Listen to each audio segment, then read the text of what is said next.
Hello everyone. Saraswati school के online क्लासों में एक बार फिर से आपका स्वागत है। प्रिय विद्यार्थियों, हमने कल बात की थी राजस्थान चित्रशैली के उद्भव व विकास में, जिसमें आपका प्रश्न पूछा गया था। अंतिम में वीडियो के अंत में एक प्रश्न पूछा गया था कि राजस्थान के प्राचीनतम जो ग्रंथ हैं, जो उदाहरण हैं, वो कौन कौन से हैं। तो इसका उत्तर आपका क्या था? श्रावण प्रतिक्रमण चूर्णी और दूसरा है सुपासना है चर्यम। इसका जवाब कुछ बच्चों ने दिया है, उनका बहुत बहुत धन्यवाद, और जिन्होंने नहीं दिया उनका उनसे भी ज्यादा बहुत बहुत धन्यवाद। तो आइए हम विस्तार से इसके बारे में चर्चा करते हैं। राजस्थान चित्रशैली की जो शैलीगत जो वर्गीकरण उसके बारे में, या हम कह सकते हैं कि राजस्थान चित्रशैली की जो उपशैलियां हैं उसके बारे में हम बात करने जा रहे हैं। तो आपने कल पढ़ा था कि राजस्थान चित्रशैली है वो केवल एक जगह, यानी विकास में आपने पढ़ा था कि जो राजस्थान जो चित्रशैली है वो एक जगह इसका उद्भव विकास न होकर संपूर्ण राजस्थान में इसका उद्भव विकास माना जाता है। हम देखते हैं कि राजस्थान जो चित्रशैली है उसमें विविधताएं देखने को मिलती है। क्या मिलती है? विविधताएं देखने को मिलती है। सबसे पहली बात आपकी क्या रहेगी? विविधताएं। अब क्योंकि ये क्षेत्रीय इसमें विविधताएं थी, अतः 7वीं से लगभग 19वीं सदी, आपने पढ़ा था 7वीं से 19वीं सदी, इसका जो काल था वो राजस्थान चित्रशैली का अपने स्वर्ण काल मान सकते हैं, या इसका जो सर्वोपरि काल या चरमोत्कर्ष काल हम कह सकते हैं। तो 7वीं से 19वीं सदी का जो काल था वो राजस्थान चित्रशैली का क्या था? चरमोत्कर्ष काल था।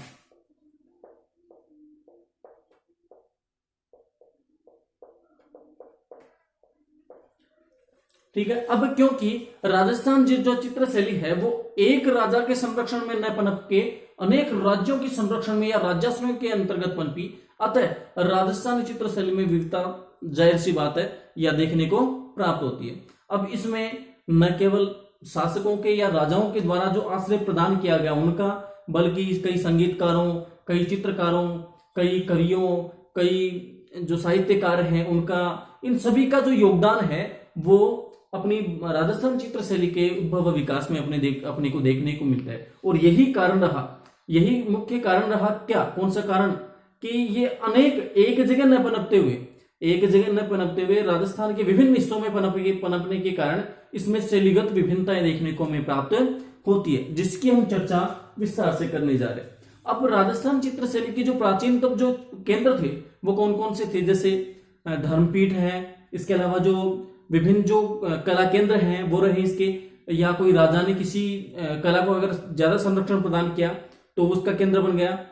तो इस प्रकार से जो प्राचीन जो नगर थे, प्राचीन नगर, सांस्कृतिक केंद्र, या यूं कहें कि किसी राजा के द्वारा राजश्रय देने के कारण, या फिर अन्य जो धर्मपीठ है वो इसके कला के प्रमुख केंद्र उभर कर सामने आए। और इस प्रकार से 16वीं सदी के पूर्वार्ध तक इसने लगभग अपने ये गति को प्राप्त कर लिया, और 17वीं से 19वीं सदी तक ये अपने चरमोत्कर्ष पर पहुंच गई।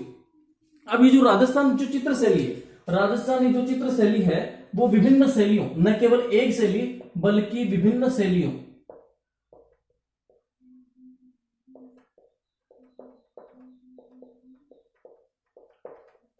विभिन्न शैलियों के संयोग से बनी हुई है।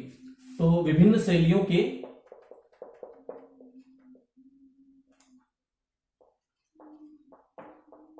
सहयोग से इसका निर्माण हुआ, या यूं कहें कि अनेक जो उपशैलियां उसके मिश्रित रूप को ही हम क्या कह सकते हैं? राजस्थानी चित्रशैली। मिश्रित रूप को हम क्या कह सकते हैं? राजस्थानी चित्रशैली के नाम से हमें पुकार सकते हैं, क्योंकि इसमें अनेक चित्रशैलियों का, यानी अनेक जो उपशैलियां उसका इसमें महत्वपूर्ण योगदान रहा। अतः इसमें सभी जो उपशैलियां थी उनका सम्मिश्रण है, सभी उपशैलियां है उनका जो सम्मिश्रण है। मुख्य रूप से अध्ययन की दृष्टि से अगर देखें, कला की दृष्टि से मान लो कि अध्ययन की दृष्टि से अगर देखें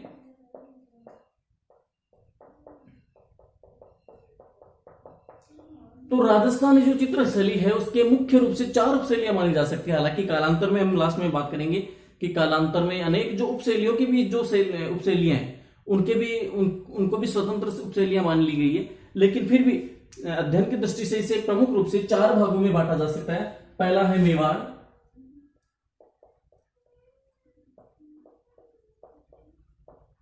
मेवाड़ शैली, दूसरी मारवाड़ शैली,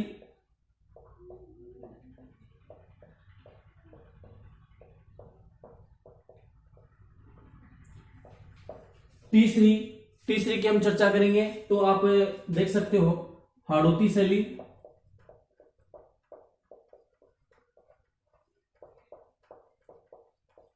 और चौथी और अंतिम है ढूंढाड़ चित्र शैली।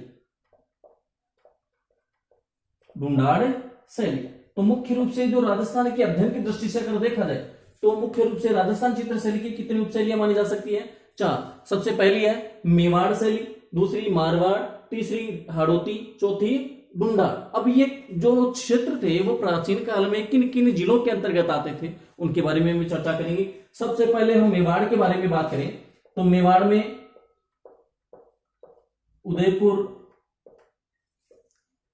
प्रतापगढ़ और नाथद्वारा, ये जो प्रमुख जो केंद्र थे वो मेवाड़ चित्र शैली के प्रमुख केंद्रों के रूप में उभर कर सामने है। तो मेवाड़ शैली की जो प्रमुख केंद्र है वो कौन कौन से हो गए? उदयपुर, प्रतापगढ़ और नाथद्वारा। इसके अलावा जो मारवाड़ जो चित्र शैली है उसकी जो प्रमुख केंद्र कौन कौन से हैं? देखिए सबसे जो प्रमुख रहेगा वो रहेगा आपका जोधपुर। कौन सा रहेगा? जोधपुर। तो पहला है आपका जोधपुर, बीकानेर, जोधपुर, बीकानेर, किशनगढ़, जोधपुर, बीकानेर, किशनगढ़, नागौर और सिरोही। जोधपुर, बीकानेर, किशनगढ़, नागौर और सिरोही, ये प्रमुख इसके जो केंद्र थे वो रहे। वहीं या यूं कह सकते हैं कि मेवाड़ का जो क्षेत्र है वो उदयपुर, प्रतापगढ़ और नाथद्वारा के आसपास का जो क्षेत्र है वो मेवाड़ क्षेत्र कहलाता था। और इसमें जो कला पनपी, जो चित्र शैली पनपी उसे मेवाड़ चित्र शैली कहते हैं। वहीं मारवाड़ चित्र शैली किसे कहेंगे? जोधपुर, बीकानेर, किशनगढ़, नागौर और सिरोही के आसपास के क्षेत्र में जो चित्र शैली पनपी उसे क्या कहेंगे? हम मारवाड़ चित्र शैली। तो क्योंकि इस क्षेत्र ये मारवाड़ क्षेत्र था तो इसमें जो चित्र शैली पनपी उसे क्या कहेंगे? मारवाड़ चित्र शैली के नाम से जाना जाएगा। अगली जो चित्र शैली है वो हाड़ौती है, जिसमें आपने देखा होगा राजस्थान का एक अलग से भाग निकला हुआ है, जिसमें आप प्रमुख जो रूप से जो जिले हैं वो है कोटा, झालावाड़, इसके अलावा बूंदी जो है वो भी इसका प्रमुख केंद्र है। तो 3 हो गए आपके, कोटा, झालावाड़ और बूंदी। ये हाड़ौती क्षेत्र का जो या हाड़ौती चित्र शैली के प्रमुख केंद्रों के रूप में उभरकर सामने आए। अगला है ढूंढाड़।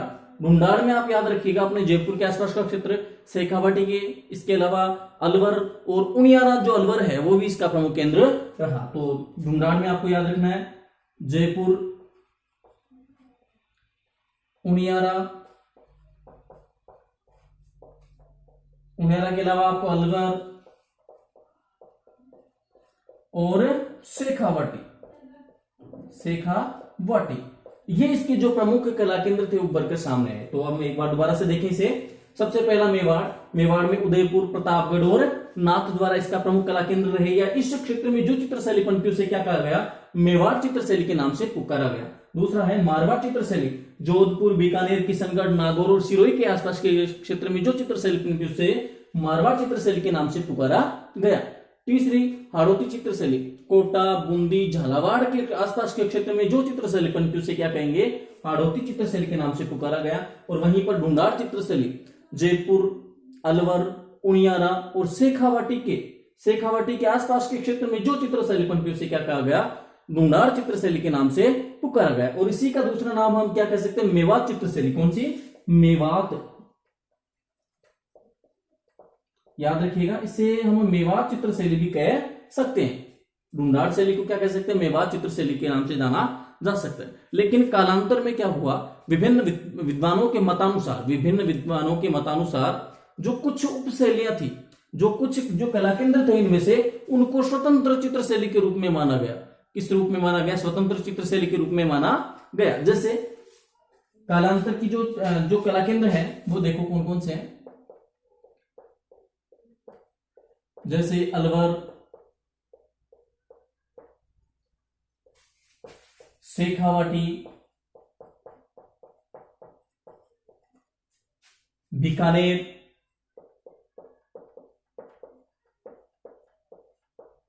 किशनगढ़,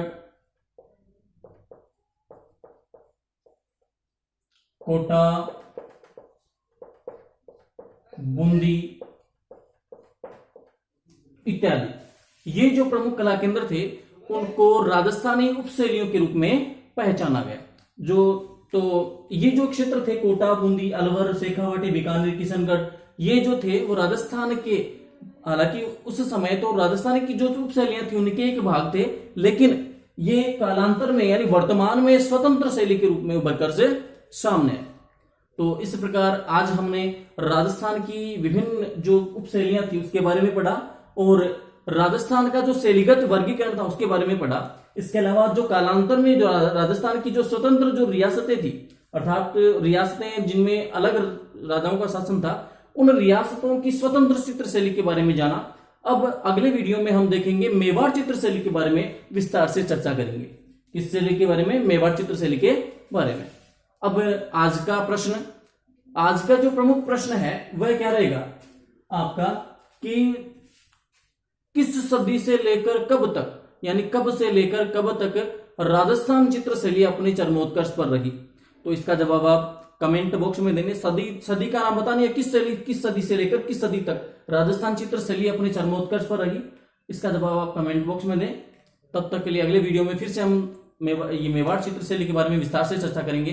तब तक के लिए जय हिंद, जय भारत।